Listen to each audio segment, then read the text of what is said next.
বন্ধুরা, চলে এসেছি আরো একটি নতুন এক্সপ্লেনেশন ভিডিও নিয়ে। আজ আমি এক্সপ্লেন করতে চলেছি দালদালের সেকেন্ড পর্বটিকে, অর্থাৎ এখানে থার্ড এবং ফোর্থ এপিসোডটা থাকবে। তো চলো বেশি দেরি না করে সিরিজ এক্সপ্লেনেশনটা শুরু করা যাক। শুরুতে এখানে আমাদেরকে ফ্ল্যাশব্যাকের সিন দেখানো হয়, যেখানে 2015 সিনে দেখতে পাচ্ছি একটা বয়েজ অরফানেজে অনেকগুলো ছেলে মিলে একসাথে মুভি দেখছে। তখন আমরা দেখতে পারি সেখান থেকে একটা ছেলে সেখান থেকে উঠে এসে বাইরে কোথাও যেতে লাগছিল, এবং তারপর আমরা দেখতে পারি সে একটা জায়গায় এসে একটা উইক পড়া শুরু করে। আর এখানে আমরা জানতে পারি এই ছেলেটা আর কেউ না, অনিতা ছিল। সে এখানে ছেলে সেজে থাকছে, কিন্তু বাস্তবে সে একটা মেয়ে ছিল। তারপর সে এখান থেকে ফার্নান্দো নামের একটা লোকের কাছে যায়, যে এখানের মালিক ছিল। আর ফার্নান্দো এখানে ভালো করে জানতো অনিতা যে ছিল সে একটা মেয়ে, সেই কারণে এখানে ফার্নান্দো যে ছিল সে অনিতার সাথে প্রায় দুষ্কর্ম করতো। আর এইবারও তার সেই মতলব রয়েছে, সেই কারণে তারা এখানে লুকাচুরি খেলা শুরু করে দেয়। ফার্নান্দোর চোখের মধ্যে এখানে একটা পট্টি লাগানো ছিল, এবং সে এখানে অনিতাকে খুঁজতে লাগছিল। কিন্তু অনিতা এখানে তার ফিল্ডিং সেট করে দেয়, কারণ তার সাথে এখানে সাজিদও এসেছিল। অনিতার সাথে এখনো পর্যন্ত যা যা হয়েছিল সে সমস্ত কিছু এখানে সাজিদকে বলে দিয়েছিল, সেই কারণে সাজিদ এখন তাকে সাহায্য করতে চলেছে। সাজিদ এখানে চিল্লাতে চিল্লাতে অনিতাকে বললে যে তার চোখের দিকে না তাকিয়ে তার উপর আক্রমণ করে দাও। তারপরে তারা এখানে তাকে অনেক বেশি মারধর করে, কিন্তু এখানে চাকুটা ছিল অনিতার কাছে, সেই কারণে অনিতাই এখানে তাকে মেরে ফেলেছিল আর তার মুখে এখানে চকলেট ঢুকিয়ে দিয়েছিল। এরপরেই এই ধরনের খুনগুলো সেখান থেকে চালু হয়েছিল। ফার্নান্দোকে মারার পর এখানে তারা অর্গানাইজটাকে ছেড়ে দিয়েছিল, কারণ তারা যদি সেখানে থাকতো তাহলে তারা ভবিষ্যতে ধরা পড়ে যেত, সেই কারণে তারা সেখান থেকে পালিয়ে আসে। অনিতার সাথে যখন সাজিদ থাকতো তখন অনিতার অনেক বেশি ভালো লাগতো, সেই জন্য সে সবসময় সাজিদকে বলতো যে তুমি সবসময় আমার সাথে থেকো, তাহলে আমার ভবিষ্যতে প্রবলেম হবে না। এরপরে আমরা দেখতে পারি এখানে সাজিদ সারেন্ডার করে দিয়েছিল, কারণ সে যদি সারেন্ডার না করতো তাহলে এখানে অনিতাও ফেসে যেত, সেই কারণে সে এমনটা করে। তারপর তার কাছে অনিতার ফোন আসে এবং সে তাকে জানায় যে তোমার এমনটা করা উচিত ছিল না,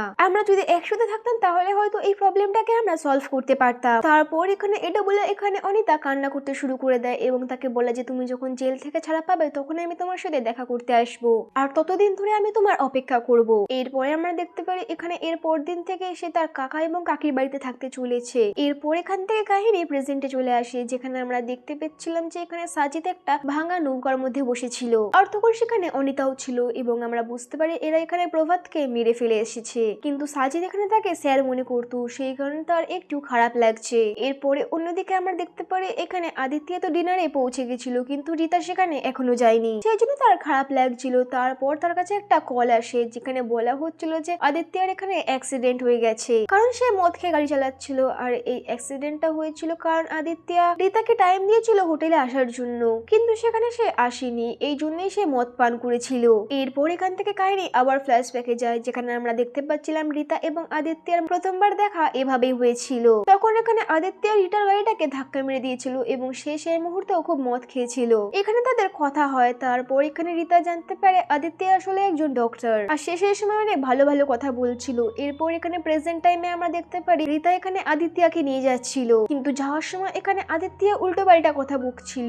আর এখানে সে জানতে পারে আজকে আদিত্য এখানে তার মায়ের সাথে দেখা করাতে যাচ্ছিল না, বরং সে আজকে নিজে দেখা করতে চেয়েছিল, তার সাথে একটু টাইম স্পেন্ড করতে চেয়েছিল। কিন্তু এখানে আদিত্য রীতাকে মিথ্যা কথা বলেছিল। অন্যদিকে সাজিদের এখানে অনেক ঘবরাহট হচ্ছিল, সেই কারণে সে অনিতাকে তার বাড়িতে নিয়ে আসে। বাড়ি নিয়ে যাওয়ার পর তার অবস্থা একদমই ঠিক হচ্ছিল না। এরপর রীতা যে ছিল সে এখানে আদিত্যকে তার বাড়িতে নিয়ে যায় এবং তার খেয়াল রাখতে শুরু করে দেয়। এর পরের দিন আমরা এখানে ইন্দুকে দেখতে পারি, যার কাছে একটা ফোন এসেছিল যে প্রভাত রাওয়ের খুন হয়ে গেছে। এই ব্যাপারটা সে তাড়াতাড়ি করে এখানে রীতাকে জানাতে চেয়েছিল, কিন্তু রীতা তখন সেই পরিস্থিতি ছিল না যে সে এখানে ইন্দুর ফোনটিকে তুলবে, কারণ সে এখানে আদিত্যর সাথে ছিল, যেখানে আদিত্য তার কাছে ক্ষমা চাইছিল এবং তাকে বলছিল যে কালকে রাত্রে তার এমনটা করা উচিত হয়নি। সে বলছিল তাকে যে আমি প্রমিস করছি আমি খুব শীঘ্রই আমার মায়ের সাথে তোমার কথা বলিয়ে দেবো। রীতা এখানে তাকে আর কিছু বললো না। অন্যদিকে আমরা এখানে অনিতাকে দেখতে পারি যে সকাল সকাল এখানে সাজিদের জন্য ব্রেকফাস্ট নিয়ে এসেছিল। তাকে বলছিল কালকে তুমি রাগের মাথায় তাড়াতাড়ি করে তোমার ফোনটাকে সমুদ্রের পাড়ে ফেলে দিয়েছিলে, আমি সেটাকে খুঁজতে গেছিলাম কিন্তু আমি সেটা সেখানে পাইনি। অন্যদিকে আমরা এখানে আনিতার দিদাকে দেখতে পারি, সাজিদ এখানে তার দিদাকে ভালো করে চিনতো। তারপর দেখতে পারি এখানে আমরা সাজিদের অবস্থা অনেক খারাপ ছিল, সে বলছিল অনিতাকে যে প্রভাস স্যারকে এইভাবে মারাটা উচিত হয়নি, আমি তাকে স্যার মনে করতাম আর সে আমার অনেক বেশি খেয়াল রেখেছিল, কারণ আমি যখন সুসাইড করার জন্য ট্রেনের সামনে গেছিলাম তখন সে আমাকে বাঁচিয়েছিল। সে সবসময় আমাকে নিজের ছেলের মতো খেয়াল রেখেছে, সেই কারণে পুলিশকে আমি সমস্ত কথা বলে দেবো। কিন্তু অনিতা এখানে তাকে বোঝানোর চেষ্টা করে এবং তাকে বলে যে সমস্ত লোকেরা একই রকম হয়। অনিতা তাকে বলে যে তুমি যে প্রোফা করার কথা বলছো সেও তো ফার্নান্দোর মতোই, সেও তো মিথ্যা কথাই বলেছিল। তারপর সে বলে যে তুমি আমাকে ছাড়া ছাড়া কাউকে বিশ্বাস করো না। এরপর অন্যদিকে আমরা রিতাকে দেখতে পারি সে সেই নেশা মুক্তি কেন্দ্রে যায় যেখানে কিনা প্রভাতের ডেড বডি ছিল, আর তাকেও এখানে সেভাবে মারা হয়েছে যেভাবে এখানে মনোহরকে মারা হয়েছিল। প্রভাতের হাতেই আক্রমণ করা হয়েছিল এবং তার মুখে এখানে ফোন ঢুকিয়ে দেওয়া হয়েছে। এটা দেখে এখানে রিতা অনেক বেশি রেগে গেছিল। তারপর সেখানে প্রভাতের সেক্রেটারি শ্রবণের সাথে দেখা করে। শ্রবণ এখানে তাকে জানায় যে প্রভাকর যে ছিল সে লোকদেরকে অনেক বেশি বিশ্বাস করতো, সে সবাইকে নিজের ছেলের মতো দেখতো, কিন্তু আমি তাকে সবসময় বলতাম যে এই নেশাখোরদেরকে এরকম বাড়ির মধ্যে নিয়ে এসো না, তারা যা ইচ্ছা করতে পারতো। সাজিদি এখানে তাকে মেরে ফেলে গেছে, এটা আমি পুরো শেয়ার হয়ে বলছি। তারপর রিতা যখন এখানে ইনভেস্টিগেশন করছিল তখন তার কাছে কমিশনারের ফোন আসে এবং সে তাকে ফোন করে জানায় যে এই সমস্ত কাজ যেগুলো হচ্ছে এগুলো আসলে কাটার গ্যাং করেছে। কিন্তু তখন রিতা তাকে জানায় যে সে এখনো ইনভেস্টিগেশন করছে, সে এখনো কিছু বলতে পারবে না। তারপর অনিতা তাকে বলল যে আমি তোমার জন্য একটা সারপ্রাইজ রেখেছি। তারপর সে তার কাকার সাথে তাকে দেখা করাতে নিয়ে যায়। কাকাকে দেখে এখানে সাজিদ অনেক বেশি অবাক হয়ে যায়। এরপর সাজিদ এখানে পুরনো কথাগুলো মনে করতে শুরু করে দেয়, যেখানে আমাদেরকে দেখানো হয় এখানে সাজিদ জেল থেকে ছাড়ার পর এখানে অনিতার বাড়িতে আসে। অনিতা এখানে তাকে দেখে অনেক বেশি খুশি হয়েছিল, সেই কারণে সে তাকে খাবার খাওয়ায় এবং বলে যে আজকের পর থেকে তুমি এখানেই থাকবে, তোমাকে আজকের পর এখান থেকে কোথাও যেতে হবে না। তারপর আমরা দেখতে পারি এখানে অনিতার কাকা চলে আসে। যখন তার কাকা কিনে তাদের দুজনকে একসাথে দেখে তখন সে এখানে সাজিদকে অনেক বেশি মারতে শুরু করে দেয় এবং দিদাকেও সে বলেছিল যে আমি তোমাকে বারবার বলেছিলাম যে অনিতাকে এখানে রাখতে না, কারণ সে যদি আমাদের সাথে থাকে তাহলে এরকম নেশাকর ব্যক্তিকে আমাদের কাছে নিয়ে আসবে। সেই কারণে এখানে সে সাজিদকে অনেক বেশি মেরেছিল, আর আজকে এই জন্যই অনিতা তার কাকার অবস্থা এমন করে ফেলেছে। অনিতা তাকে বলে যে আমি শুধু তোমার জন্য কাকার অবস্থা এমন করেছি, আমি চাইলেই তাকে মেরে ফেলতে পারতাম। এরপরে আমরা দেখতে পারি প্রভাত রাওয়ের বাড়ি থেকে যে ফিঙ্গারপ্রিন্টটা পাওয়া গেছে এটি এখানে সাজিদের সাথে মিল খেয়ে যায়, কিন্তু সেখানে আর একটা ফিঙ্গারপ্রিন্ট পাওয়া গেছে কিন্তু সেটা কারোর সাথে ম্যাচ করেনি, কারণ সেই ফিঙ্গারপ্রিন্টটা এখানে অনিতার ছিল। এরপর এখান থেকে কাহিনী ফ্ল্যাশব্যাকে যায় আর সেই রাতে শিফট হয় যেখানে আমরা দেখতে পেয়েছিলাম যে সাজিদ এবং অনিতা প্রভাতকে মেরে ফেলেছিল। প্রভাত তো তাকে বলে দিয়েছিল যে আমার কোনো সমস্যা নেই, তুমি চাবি নিয়ে নাও এবং বাইরে যেতে পারো, কিন্তু অনিতা তাকে উস্কে দিয়েছিল। সে তাকে বলেছিল যে এ অবশ্যই এখানে পুলিশকে বলে দেবে, আর এর সাথে সাথে সে তো আমাদেরকে মিথ্যা কথাও বলেছিল, সেই কারণে তোমাকে একে মেরে ফেলতে হবে। তারপর এখানে সাজিদ অনিতার কথাতে রাজি হয়ে যায় এবং এখানে তাকে মারার জন্য প্রস্তুতি নিতে শুরু করে দেয়। প্রভাতের কাছে যে মোবাইল ফোনটা ছিল সেটা তার কাছে রেখে নেয়। এরপর কাহিনী এখান থেকে প্রেজেন্টে আসে যেখানে পুলিশ অফিসাররা এই সমস্ত কেসটাকে এখানে মিডিয়াকে বলছিল। তখনই সেখানে আমরা অনিতাকেও দেখতে পারি যে এই সমস্ত কেসটাকে কভার করতে এসেছিল। তখন এখানে যতীন অনিতাকে দেখতে পায় এবং তার সাথে কথা বলার চেষ্টা করে। কোথাও না কোথাও আমরা দেখতে পারি এখানে যতীন অনিতাকে পছন্দ করা শুরু করেছে। অনিতাও তার প্রশ্নের উত্তরগুলো ঠিকভাবে দেয় এবং সেখান থেকে চলে যায়। অন্যদিকে আমরা রিতা ফরেরাকে দেখতে পারি যাকে কমিশনার এখানে তার কাছে ডেকেছে এবং সে তার কাছে এখানে বিক্রম সাথেকেও ডেকেছিল।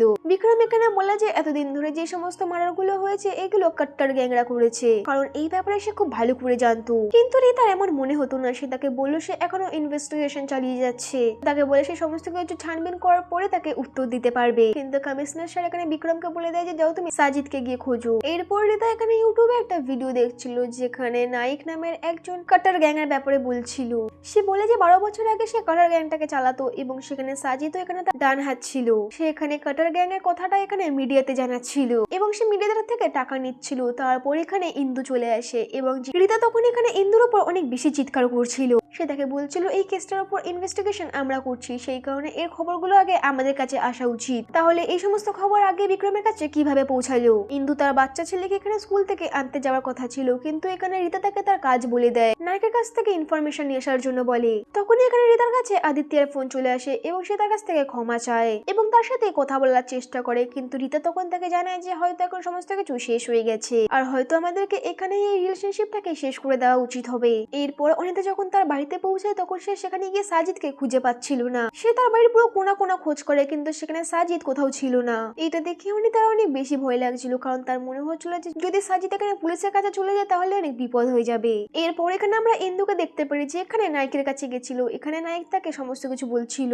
সে তাকে বলছিল সাজিদ তাকে তার জন্যই কাজ করতো এবং সে অনেক চালাক একজন ছিল। সে তার ডান হাত ছিল এবং সে তার কাজগুলোকে অনেক চালাকির ভাবে করতো। কিন্তু তারপর যখন সে ঝিলে চলে যায় এবং সেখান থেকে ফিরে আসে ততক্ষণে তো সে নেশায় পড়ে গেছিল। তারপরে সে আমার কোনো কাজের ছিল না, সেই কারণে তারপর আমি তার সাথে আর কখনো দেখা করিনি। অন্যদিকে আমরা এখানে সাজিদকে দেখতে পারি যে এখানে অনিতার বাড়ি থেকে পালিয়ে এসেছে। সে সেখান থেকে একটা ভাঙাচোরা থিয়েটারে যায়। সেখানে গিয়ে সে দেখতে পারে তার মতো অনেক লোকেরা এখানে রয়েছে। তাদের মধ্যে একজন এখানে সাজিদকে মাল দেয়। সাজিদের এখানে অনেক বেশি ক্রেভিংস হচ্ছিল, সেই কারণে সে সেখান থেকে পালিয়ে আসে এবং এখানে এসে নেশা করতে শুরু করে দেয়। তার এখানে অনেক বেশি খারাপ লাগছিল কারণ সে তার স্যারকে মেরে ফেলেছে। তখনই সেখানে আমরা একটা লোককে দেখতে পারি যেখানে সাজিদের উপর নজর রাখছিল। তারপর সেই লোকটা এখানে বিক্রমকে সমস্ত কিছু বলে দেয়। তারপর বিক্রম এখানে তার লোককে বলে দেয় যে সাজিদকে ফলো করতে। অন্যদিকে আমরা এখানে অনিতাকে দেখতে পারি যে এখানে সাজিদকে খুঁজতে বেরিয়ে গেছিল। সে এখানে তাকে চারিদিকে খুঁজছিল, তাকে সে কোথাও খুঁজে পাচ্ছিল না। এরপর অন্যদিকে আমরা এখানে ইন্দুকে দেখতে পারি যে নায়িকার কাছ থেকে সমস্ত ইনফরমেশন নিয়ে চলে এসেছে।